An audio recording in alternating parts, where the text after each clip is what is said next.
I'd have to say my favorite quests in any game is the unexpectedly funny ones. Like Borderlands has a lot of these. Like when you go, you can look and find the double rainbow, or that one guy that wants to get shot in the face, and his name is like Shooty McFace or something like that.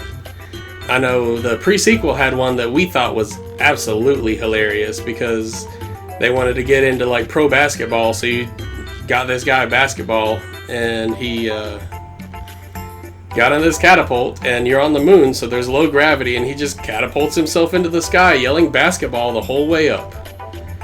Those type of missions are so great because it really just like rewards you for doing something off the beaten path with a good laugh, and just lightens things up. Like I know one of my favorites is also in Final Fantasy VII when you're going undercover. So they're just like, "Hey, Cloud, you're kind of pretty. I bet you could pass for a girl." So then you have to go all around this town. You got to gather like the dress and do like various tasks. It's a whole thing to get Cloud dressed up in this dress. And the best part of the whole thing is you can actually get Cloud chosen over Tifa and Aeris, because if you do enough squats or pick the right jewelry, because there's different levels of things you can attain. And it's so funny when he gets chosen over them, and then you have to go through this whole awkward movie clip with Don Corneo. Can't remember his name, but where normally you don't get to see all of that because he picks the other people.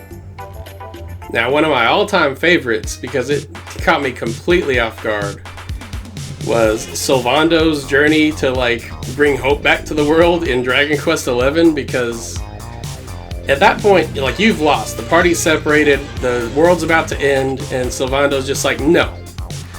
I'm going to be happy, and I'm going to make other people happy. So you just go around recruiting people, and you make like a literal parade, and you just go from town to town cheering people up until you meet with enough, I think you remate up with the main characters, and then you're just like, you know what? Maybe we should go kill that guy now. But the whole path to that is just outrageous and fun. And I love when a game can take some time away from being serious to let you have something fun and funny to do. We're fighting an epic battle to bring back something the world has lost.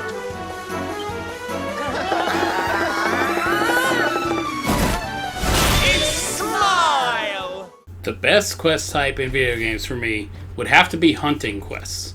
I love them almost every time if they're well done. I loved it in Red Dead 1. I loved it in Red Dead 2. I loved it in The Witcher 3. I loved it in The Legend of Zelda Breath of the Wild. And that's like going to catch a horse. Like the big horse or like the white horse. You know, it's not like kill it, but it's still, you gotta hunt the thing down. Or like, one of my favorite parts of Red Dead Redemption is the bounty hunts. Bounty hunts are amazing. Tracking down your prey and bringing it back alive or dead, that's really cool. And the hunting mechanics in general in Red Dead Redemption 2 are really cool. But I really like the side quests involved with it too, where it's like, it's not just like I'm going to kill a deer. It's like I'm tasked to go find the legendary bear and stuff like that. And then, you know, you get to skin it and wear it like Monster Hunter. It's another good hunting game. And that's all the quest types in that game is hunting. And I'm not talking about like Cabela Dangerous Hunts or anything like that either. Like, it's like not a strictly pure hunting game except for Monster Hunter. Like a type of quest in that game that's just about hunting. You gotta go find something and kill it, and like sneak up on it, hit it in the head with an arrow for a clean kill. All that kind of stuff is so cool and so fun to me. And The Witcher also mixed that in with detective work, because you're finding these clues. Like, and Geralt's like, oh, it's a drowner. And then it's like, wind's howling. And then you gotta, he just figures out what kind of monster it is. And then you're prepping and getting ready and setting traps and putting down your spells and all that. It's just so much fun. Just tracking, hunting, and killing it the right way. Everything like that. It's just so cool. And not a whole lot of games seem to do it. And even fewer seem to do it well. And it's something I'd really like to see more of.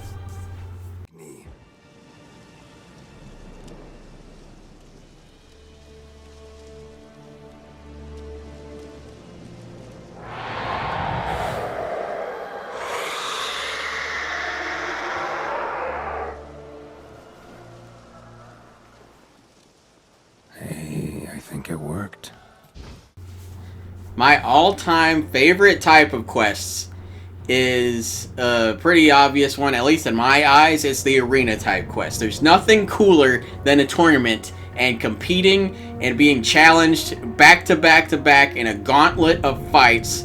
And the best and earliest example I can really think of is in one of the more like less talked about games nowadays, but Fable. The original Fable on the Xbox was one of the best arena quests, not only because it was plot driven and everything, but it was challenging as shit, because you go from fighting like 10 bees at one time to fighting like 4 Balverines at once, and then you have boss fights in it, and then it even culminates with a fight against Whisper, and then you have to choose to either spare her or kill her. That's the whole Fable plot point, but it really added to the awesomeness of the arena quest.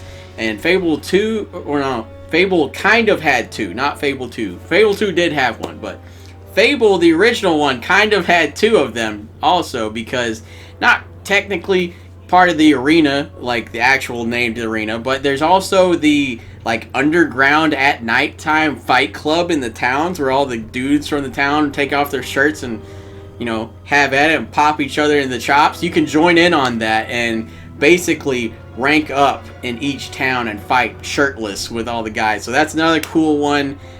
Kingdom Hearts has a great arena quest. You literally go to the Olympus Coliseum and it's 100% just a tournament, like almost like a straight up Dragon Ball Z tournament.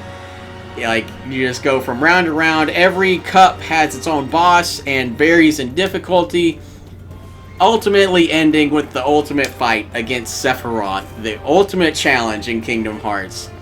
Because the arenas, they have good rewards too. If you beat every like cup and everything, you get decent rewards, but mainly the reward is the fun part of it.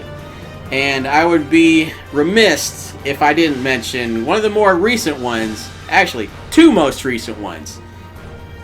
The Cool Route in Horizon Forbidden West is absolutely amazing, because the Cool Route is like this big old, big, like not only arena, but like a rite of passage for the Tenakth tribe. And you literally fight machines, and then it ultimately sets you up to really test your mettle, literally, against these machines. Because the final fight in every like cup, they give you set equipment. So you don't go in with yours, you go in with their equipment, and you just have to make do with what you have. It's one of the cooler ones. And then, literally the most recent one, how can you not mention Kirby when it comes to the arena? I mean, Kirby's been having the arena since at least the Super Nintendo was Superstar. You literally go up against every single boss in the damn game, back to back. All you have is maximum tomatoes in a limited amount at that, and then you get the options of 2 power-ups between each fight.